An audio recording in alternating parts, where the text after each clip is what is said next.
Welcome to my podcast channel. I want to thank you so much for checking out this content on any platform that you might be on, whether it's YouTube, Spotify, Apple Podcasts. I'm just going to start off by saying this and speaking my truth because this is a testimony video after all. I have been trying to film/record this for over a month. And I'm choosing to expose myself by inserting this clip showing that this testimony was originally filmed in October of this year. So please show me some grace in the comments. Because the idea of having a social media presence, telling my story, like I don't even really tell my full life story in face-to-face conversations, let alone on a public platform. So just so you know, this is completely new and out of my comfort zone, but I'm okay with that because obedience is better than sacrifice. And I'm having faith that this will be a story that's empowering and motivating and comfort and maybe validating towards other people, because God has a unique way of sending content to those who need it the most in their lowest valleys and their times where they're the most alone. So all that being said, I just want to come on here and share my testimony, how I actually developed a relationship with God, and what my life looked like leading into that process of the journey. I've been through a lot of highs and a lot of lows that people would be probably very surprised to know or hear about. And if I'm being completely honest, God has been helping me in the last couple of months just start to process and begin to process all of it. But at the age of 28, I can say that the enemy has been relentlessly fighting me from jump. So as a newer person of the Christian faith specifically, I recognize that the process of healing and coming into a better understanding of who God has made me to be will take time. But that's okay. I don't have to know all of the answers to all of my problems, make all of my weaknesses into strengths in one day. And I'm not even supposed to aim for that anyways, because where I am weak is where God's strength is made perfect and the glory is given unto him.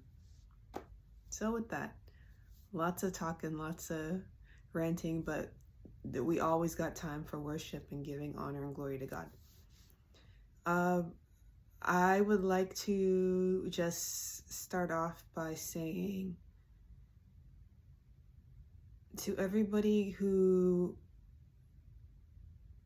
is going through trials and testing, just remember that God sees you, God's with you in the fire, and God doesn't want you to hide in plain sight.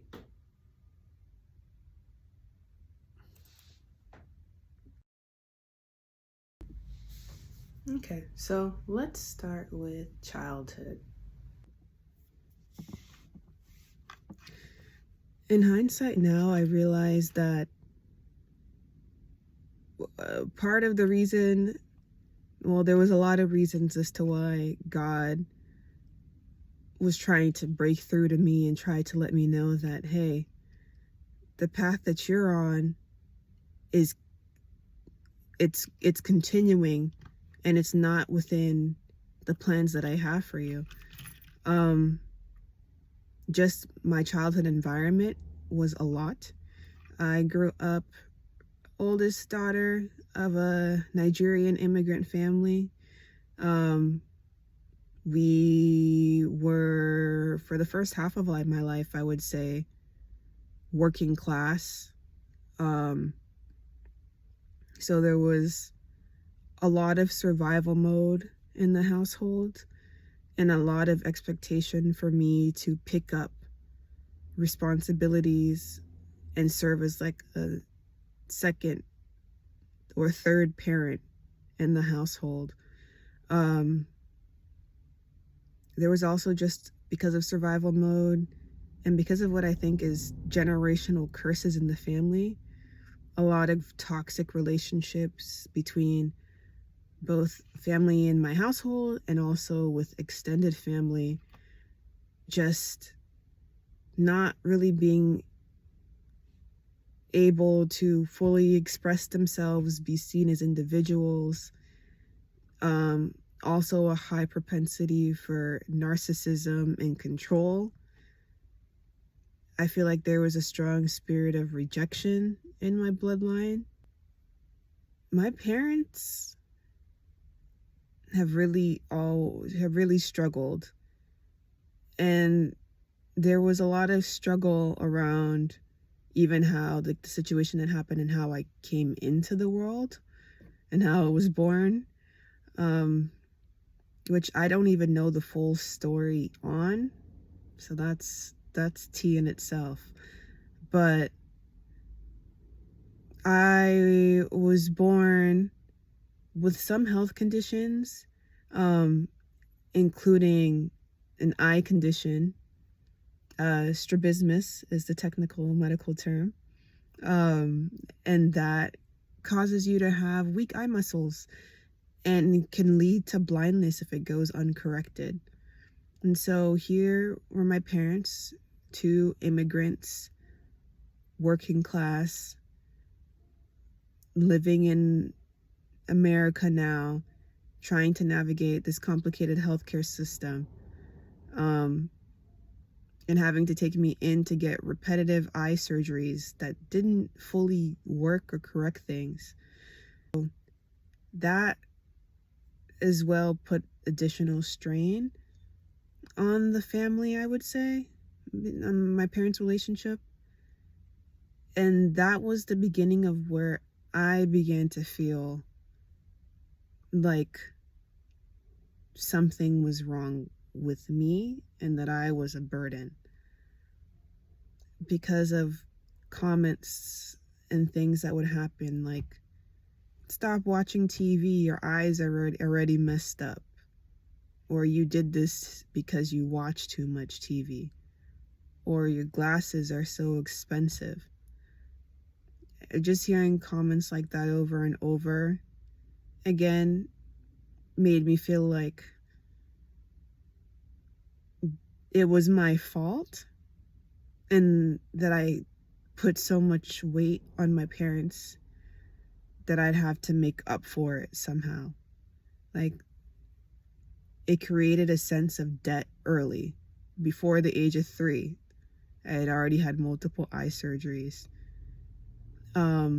So you kind of feel like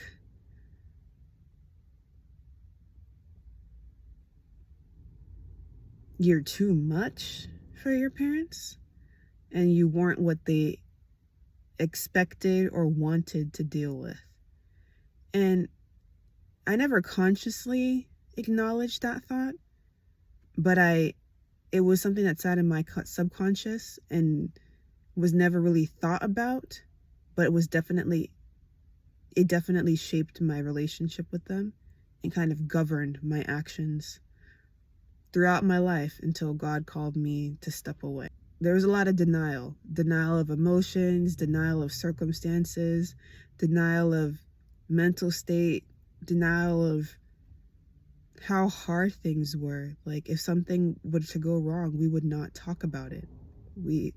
You were expected to just kind of stuff it and move forward.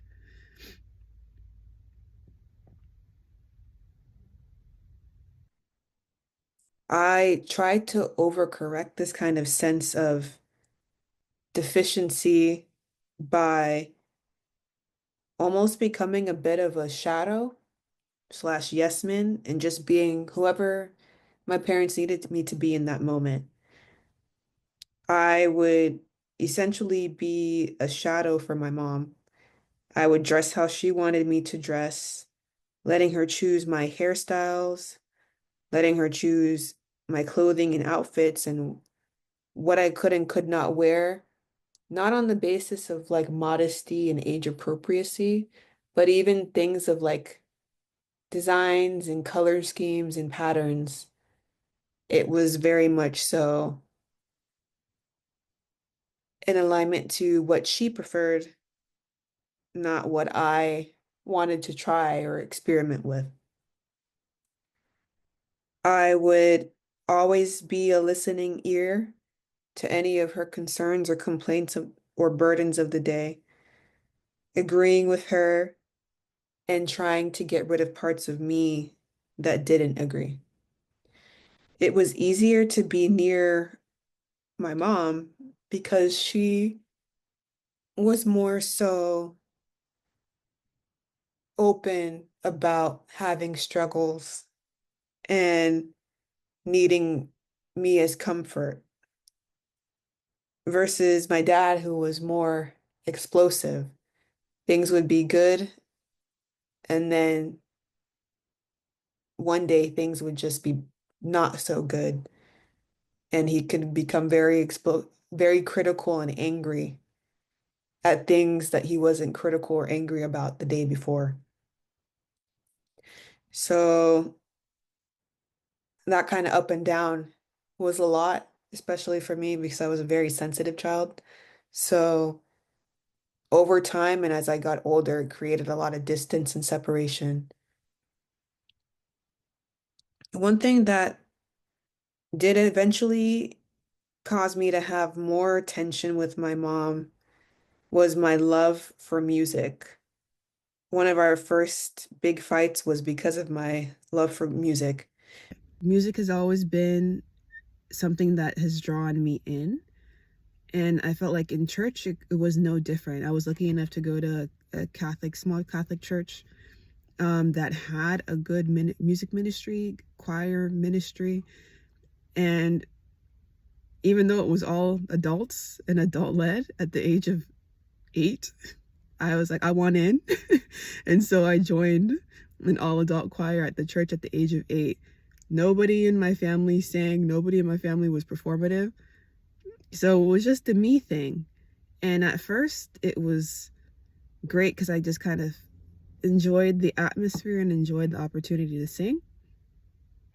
But then, um, I guess due to how it looked and how it was kind of regarded by the community congregation, it became less of a thing that I did because it made me feel good and happy and closer to God, to more of an obligation to where I felt like I had to do it to maintain an image of being a good Catholic girl. And I think what ultimately ended up destroying that for me was at home, I would like to listen to secular music too. I like to listen to Toni Braxton and Christina Aguilera, and I sing those songs too because those were also great singers that I loved to listen to back in the day. And it was a continuous fight between me and my parents about, you always have headphones in, you're always listening to music, music, music, music, music, music. Why do you love music so much? And so they would kind of try to take that away from me, that sense of joy away from me at home, but then push me to go back to choir, sing in the choir. So it was kind of like that relationship was infiltrated because I wasn't allowed to enjoy music for music's sake anymore. It's almost like my choice got taken away. And God doesn't like that. God likes us to like what we like.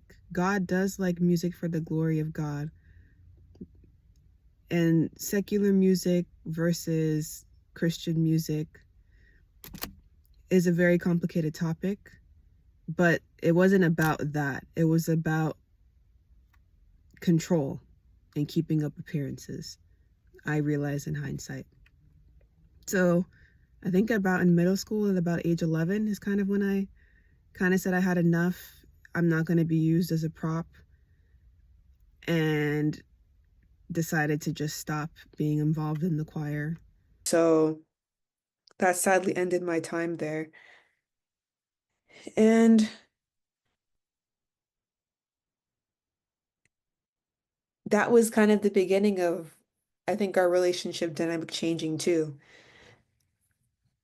So it became really, really difficult because me and my dad did not get along on the best of terms. He believed that I chose my mom over him and wasn't too happy about it.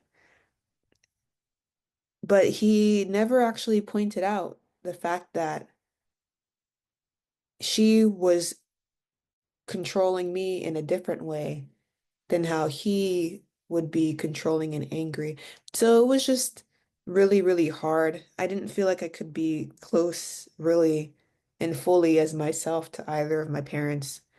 And that made it harder as I went through difficult situations outside of the home and at school.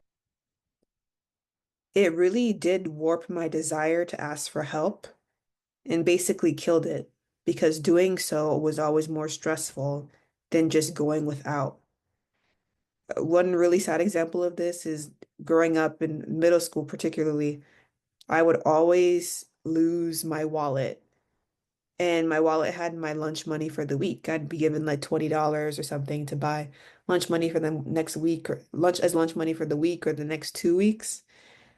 And sadly enough, it was actually revealed to me in high school that a close friend had actually been the one stealing my wallet. And that's why I was losing it so consistently, but that's a whole nother story in itself. But like as a middle schooler, going through all of the stress of feeling like there isn't enough to go around and feeling like you already make so many mistakes and you're always just so reckless and irresponsible. When I would get my wallet stolen or lose my money for the next 10 days worth of lunch, I would just go without. Every time I would muster up the courage to tell the truth and ask, it would hurt twice as much because you'd have to undergo the stress of asking for that need to be met and then being berated again because you were irresponsible and lost your wallet once again and you're making things hard. So you just get used to going without certain things to stay sane.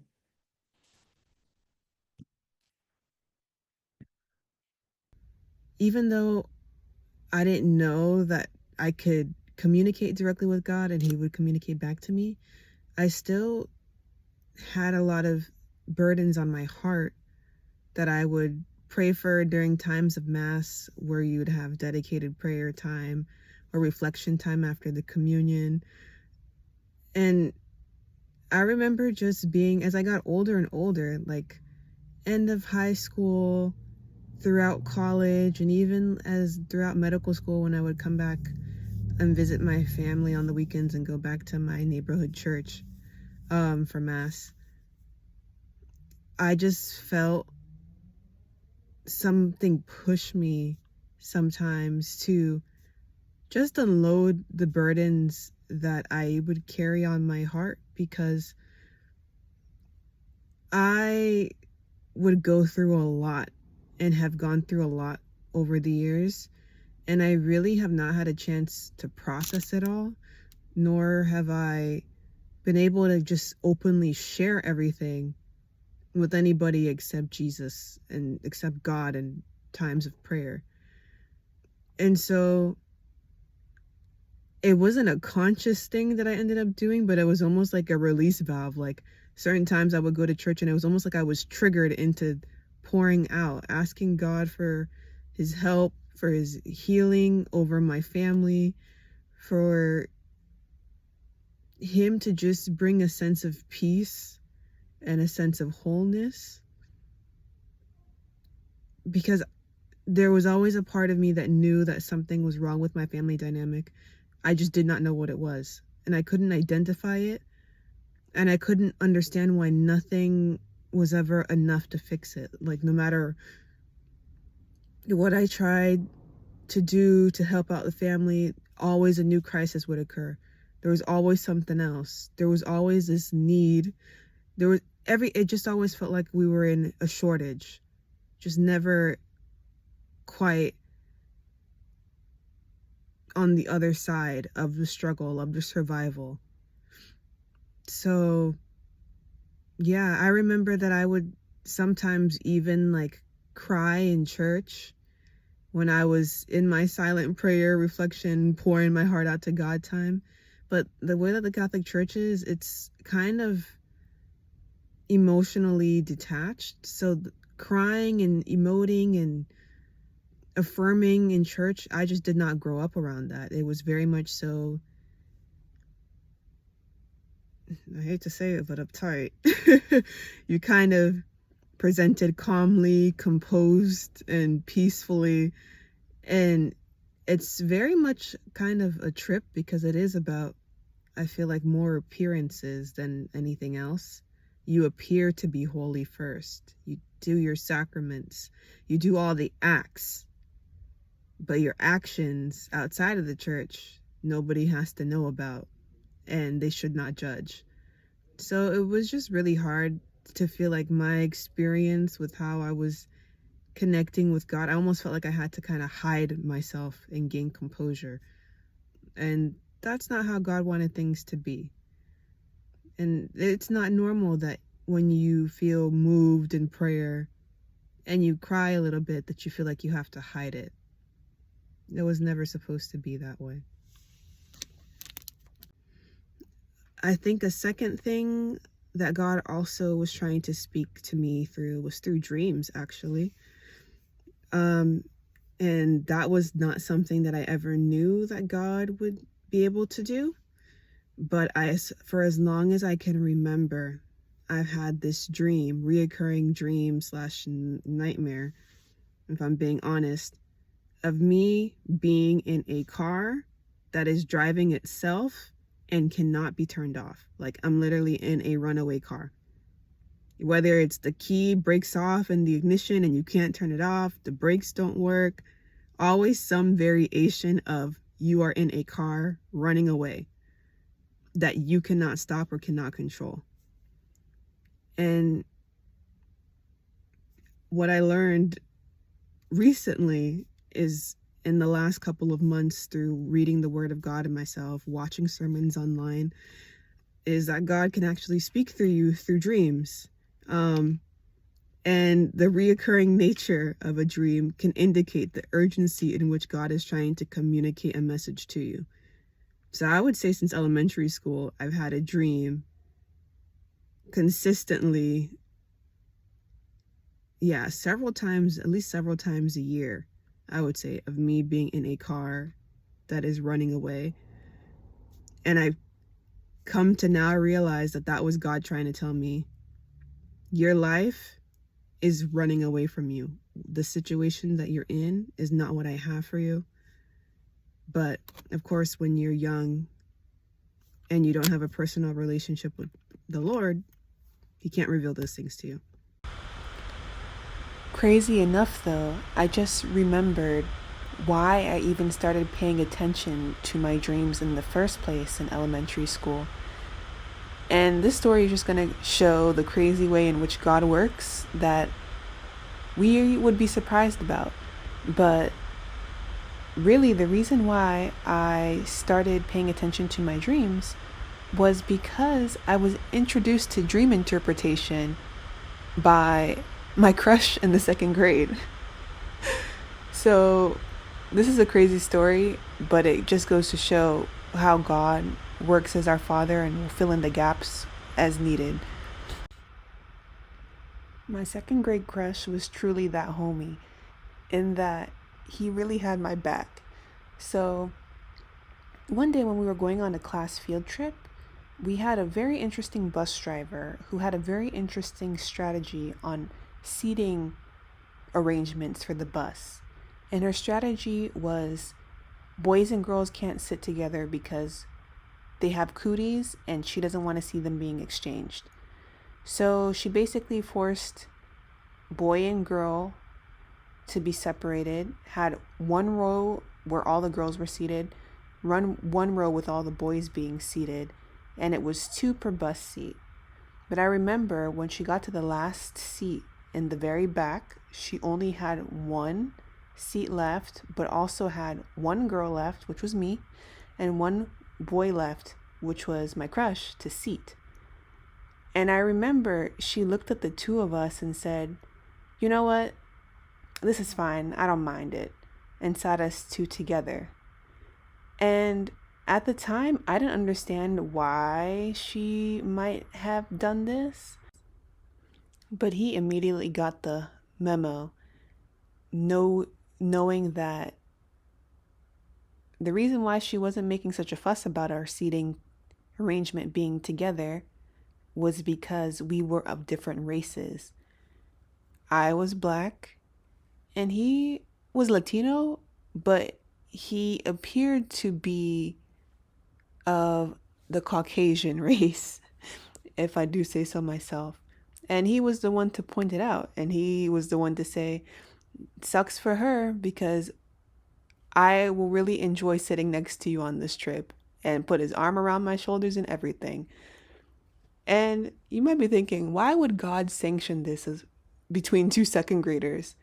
But what was so crazy was that day on the bus, he had gotten a book on the meaning of your dreams and dream interpretations.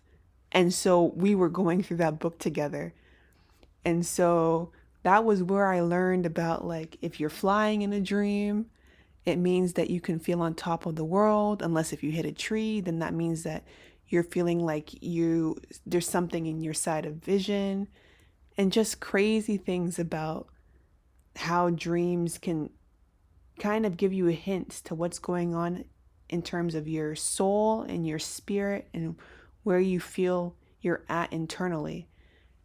What the book didn't talk about was how dreams could be a communication pathway between you and God, but the book was a secular book, so I wouldn't expect it to have that kind of knowledge. But that was when I started to pay attention to how vivid my dreams were and start to note the different types of dreams that I had, was through that crush. And that crush taught me so many things, taught me about, one, racism in the world, because me and my parents never even talked about it. Even to this day, we really haven't had a full conversation about that. And I'm 28 years old. But I digress. He also is going to make a reappearance later on in my story, when I got bullied by another teacher in the same grade. So God's protection can come in mysterious ways. That being said, I am going to fast forward a little bit to what actually led to me to seek a relationship with Jesus Christ on my own, and what opened my eyes to the power of God over my life. I would say I had this pattern of self-sufficiency that developed because of my childhood trauma. I didn't know until I actually, to be honest, a couple months ago, where God started to try to walk me through all of this dysfunction, all of these patterns, negative patterns. And I didn't realize that I had a lot of emotional neglect and a lot of shame and a lot of guilt that was burdening my heart, and I had to carry on my shoulders.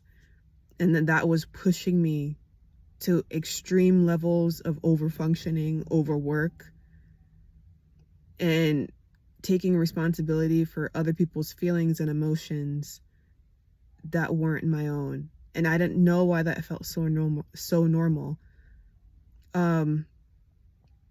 So I guess God had tried to send people to warn me about burnout and about how I needed to slow down all my life, but I just didn't make the connection because I grew up in a household where narcissistic abuse and treatment was common.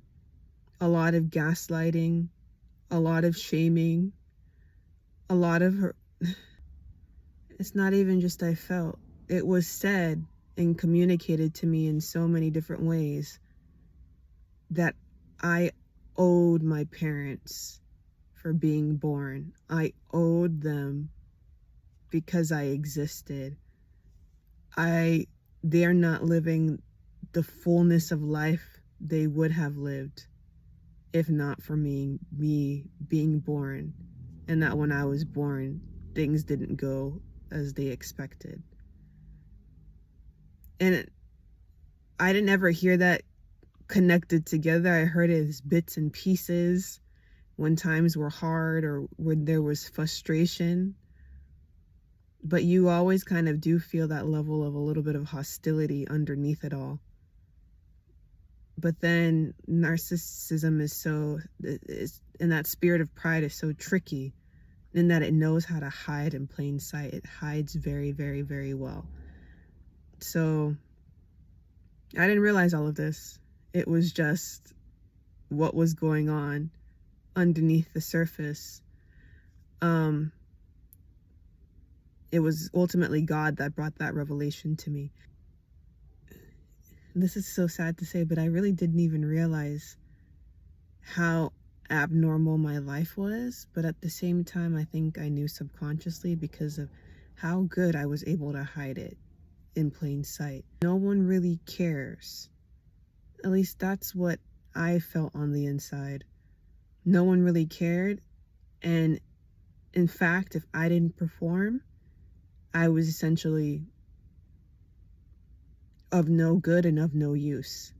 Like I was inherently defective. So at least the least I could do to make up for it is just be on point with everything else. So be what everybody else needs, since I'm inherently the problem. I didn't realize that this was the case at the time. This is what God brought me to understand. But definitely felt I had to function as the third parent of my family and my household, had to be the academic achiever, perfectionist, but also be well-rounded and volunteer in the community, be responsible, teach others, and then be cool enough to where I didn't really have conflict with any of my peers or try to boast or show that I'm better than everybody else. I just wanted to not feel so internally disgusting and not feel, I felt like everything was my fault. Everything bad that happened in my life and my family members' lives was my fault. And so the least by God's grace, I now know that this is the result of scapegoating abuse. What I could do was try to make it up to them.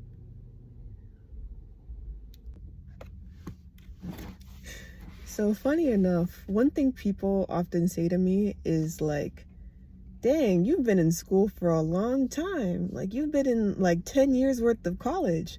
You must really love school. And I always just laugh to myself about that, because it's like, if you all only knew the kind of chaos and trouble I've been in with school, you wouldn't make such a statement.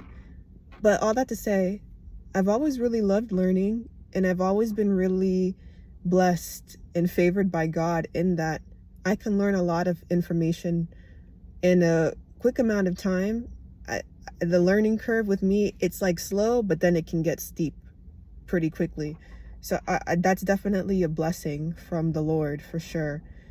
And I was able to like start reading at the age of 3 was when I started reading, which is kind of chaotic because I don't even remember who taught me how to read. I just could.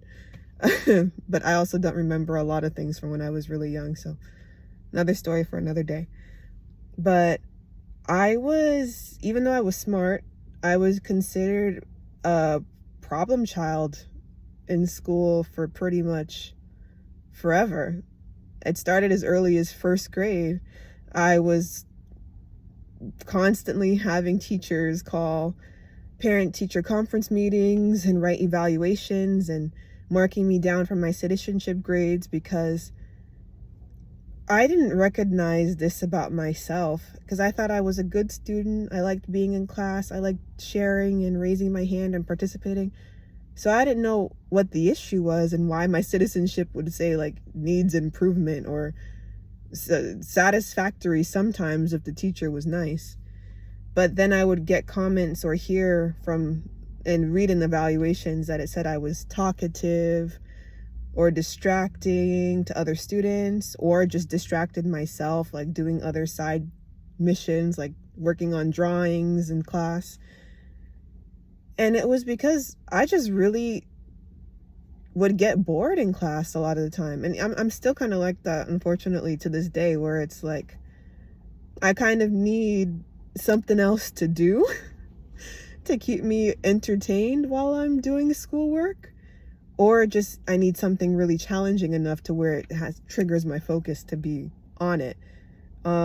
So yeah, I used to love drawing in class, and I was also super duper energetic and active.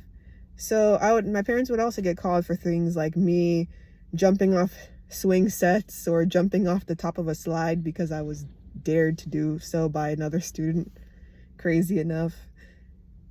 And my unique character quirks, I would like to say, became more problematic when I feel like teachers started blaming other things on me that I did not do, that were not in line with my character, because it was just easier since this person already had a history of being disruptive when I was just a little bit different. So like I remember some situations like when I got called into the office for bullying another student, when ironically the other student had been called into the office before me and that person had been bullying me. And so I don't know what they managed to say to the principal or whatever, but they turned it around to where I was bullying them.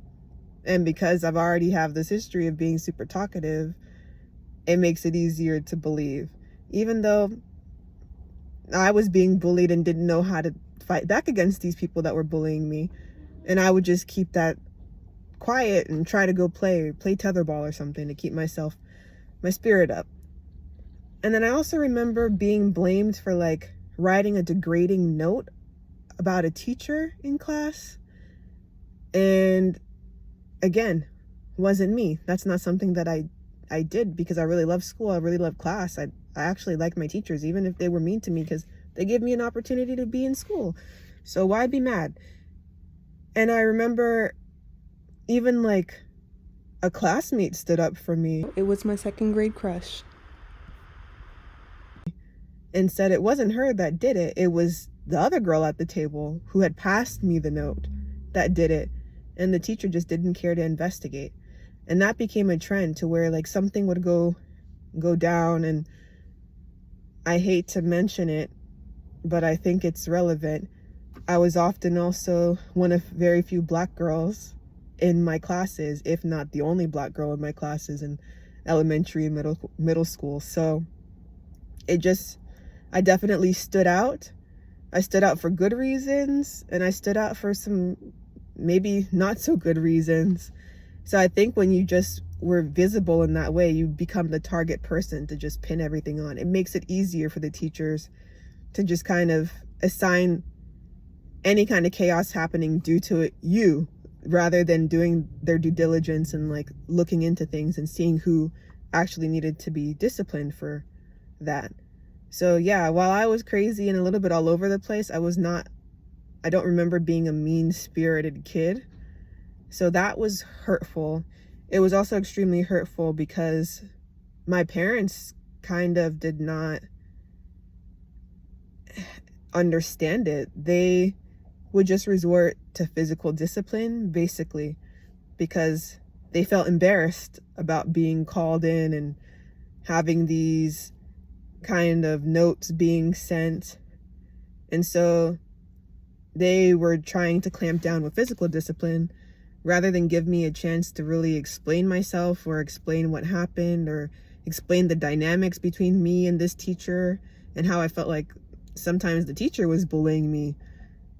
And that kind of changed my relationship with my parents in about, I would say, 3rd grade is when I started feeling like any issues that I had at school, it would be better for me to just keep them to myself, because it's one thing to deal with a lot of chaos at school, but it's another thing for that to now come back home and then you're dealing with being almost like re-traumatized again. And so, yeah, I don't think they ever saw that happening to me, but I will say that God truly did, and God stepped in ways that I did not even understand that he had stepped in until recently. And I could really see Psalm 27 verse 10 coming into effect, which says, when my mother and father forsake me, God will take me in.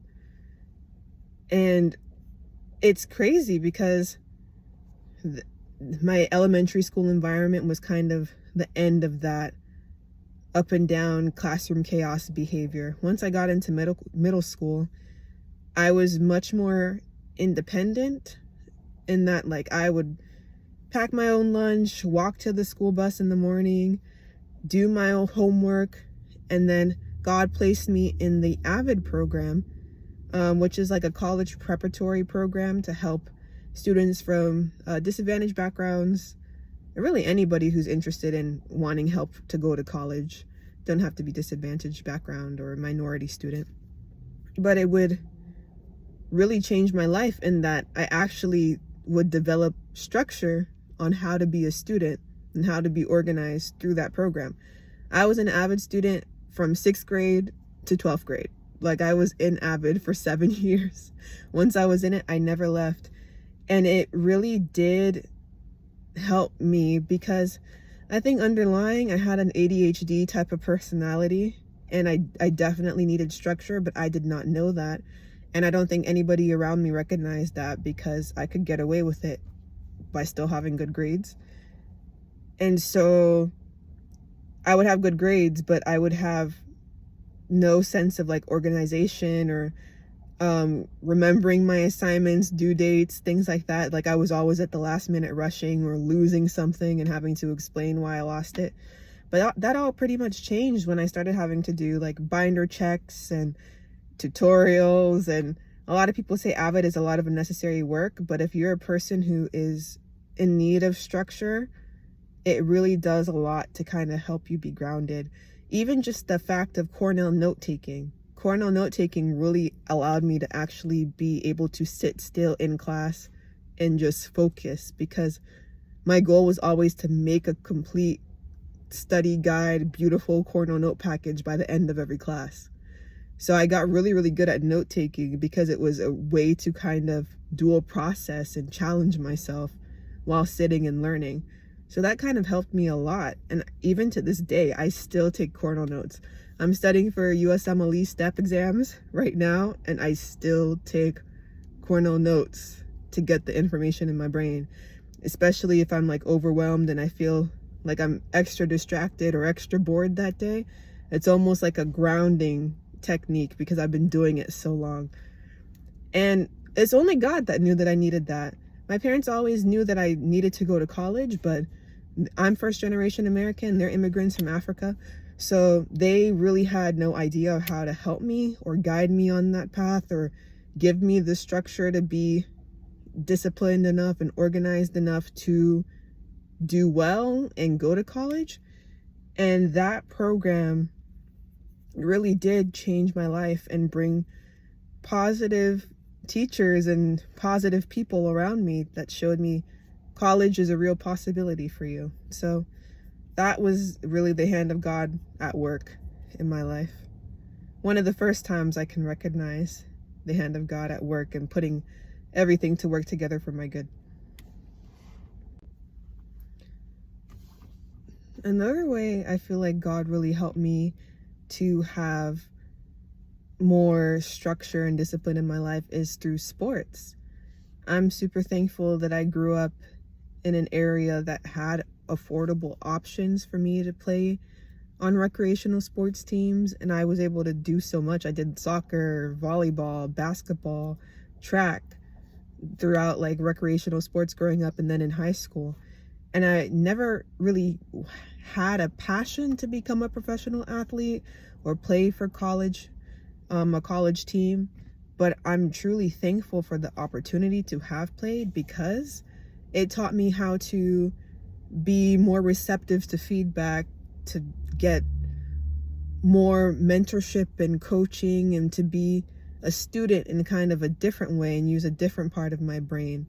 Even though I still struggled with being distracted, I was known to be what they call a drill killer, in that if we're talking too long or it's taking sometimes my mind floats away a little bit, but then I always come back.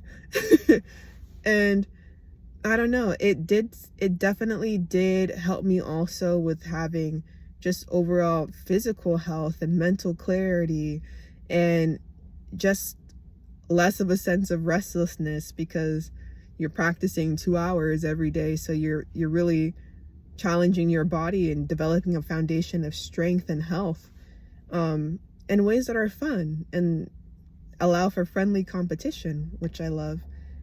And I also feel like athletics was my main source of social interaction. I didn't have much time outside of school and sports to socialize, with being the oldest child in the family and having a lot of responsibilities to also help manage at home. So without sports, I don't think I would have had opportunities to kind of interact with my peers and be young and have high energy as much as I wanted to, as well as become like an actual individual and leader and have some sense of confidence.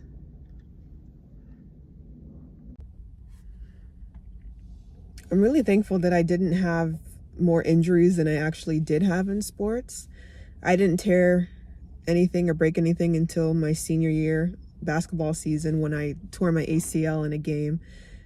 And I'm really thankful to God for protecting me in that way, because that kind of allowed me to enjoy sports, but then I feel like it took away the pressure of deciding whether or not that was something I would continue on into and like accept an offer for track, because I had an offer for track. I don't know why. I wasn't really good.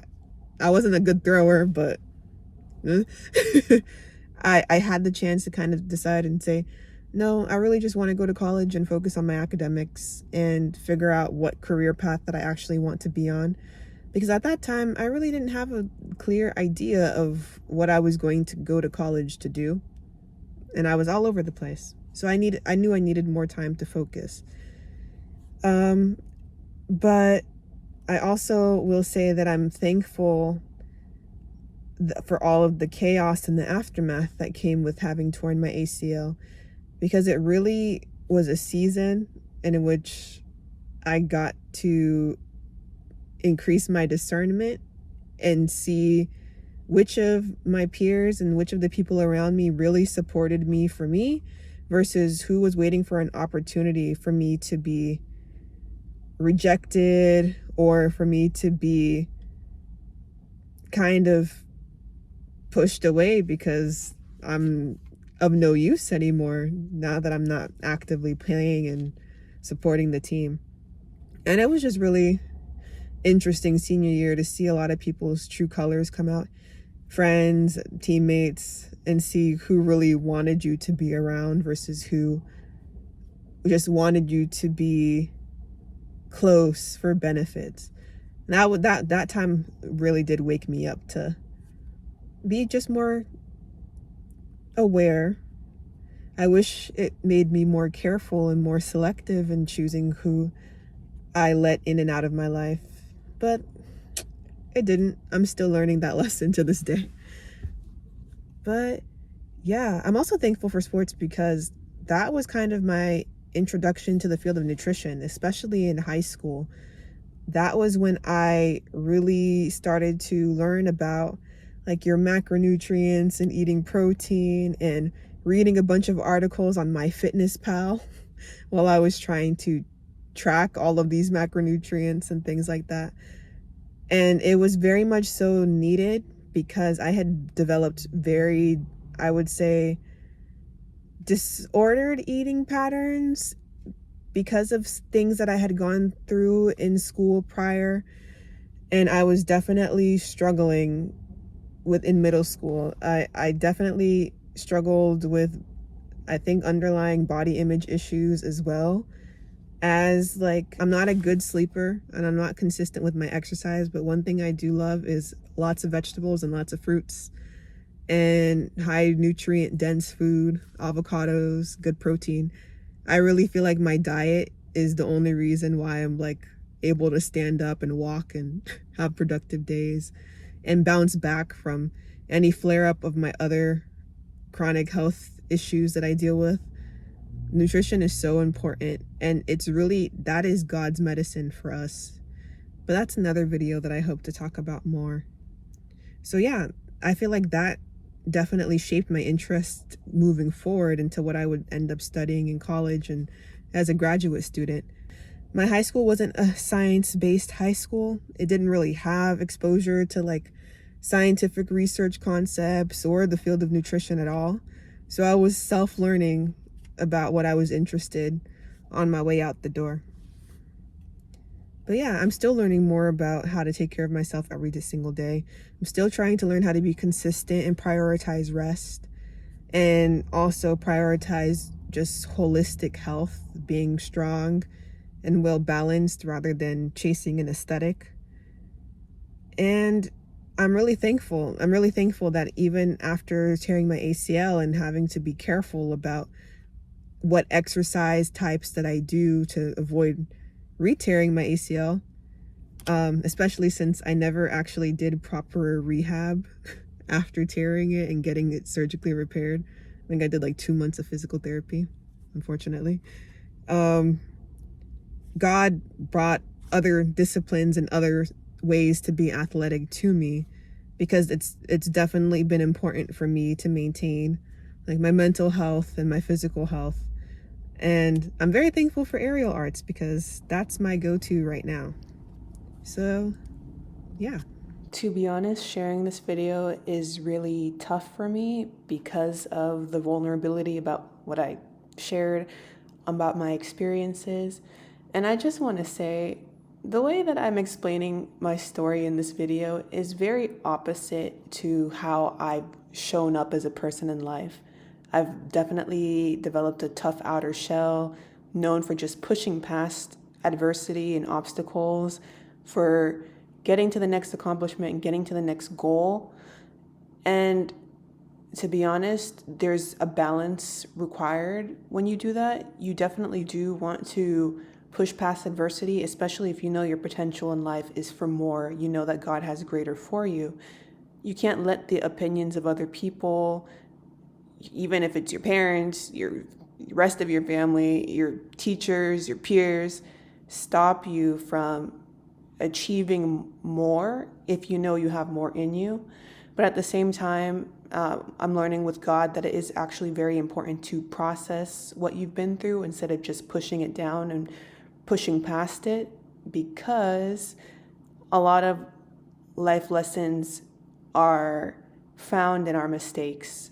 And so moving forward, I hope that by talking through a lot of my life experiences and my mistakes, I can, one, just relate to you all, people who find this video, find this channel, who have been through similar experiences, so that you could see that, one, you're not alone, and two, Just because you face hard circumstances growing up does not mean that you are determined to live a particular kind of lifestyle, to have a particular type of mindset in which you feel like you can't accomplish anything, you can't go beyond your circumstances, you can't go beyond the achievements made by other members of your family, you can't go to college, you can't do well. Like, at the end of the day, it really does not matter what any one person has to say about you. It's really what is confirmed by God that determines your destiny. So, with all that being said, thank you so much for checking out this video. I truly hope to tell you more stuff as I move into the next parts of this testimony series. And bear with me, this testimony series is probably going to be very long, but I'm going to try to keep it brief in that I'm going to truncate some of the years of my life. But if there's any specific part of my life that you want me to do a specific video on, like my journey through medical school or journey through nutrition school or journey through pre-med as an undergrad at UCLA, let me know in the comments below. I don't want this to be me dumping on you guys. I want this to be more of a place that we form community about our shared experiences, and also a place where we can just be open and challenge each other's perspectives and thinking. Feel free to challenge my thinking in the comments below, because it's easy when you've dealt with repeated cycles of certain types of treatment to become your own echo chamber and to use your own experiences as fact when they could not necessarily be as factual as your brain wants to think that they are so that you can protect yourself. But that's a long rant. I'm going to end it here. Thank you so much, and I hope to talk to you soon.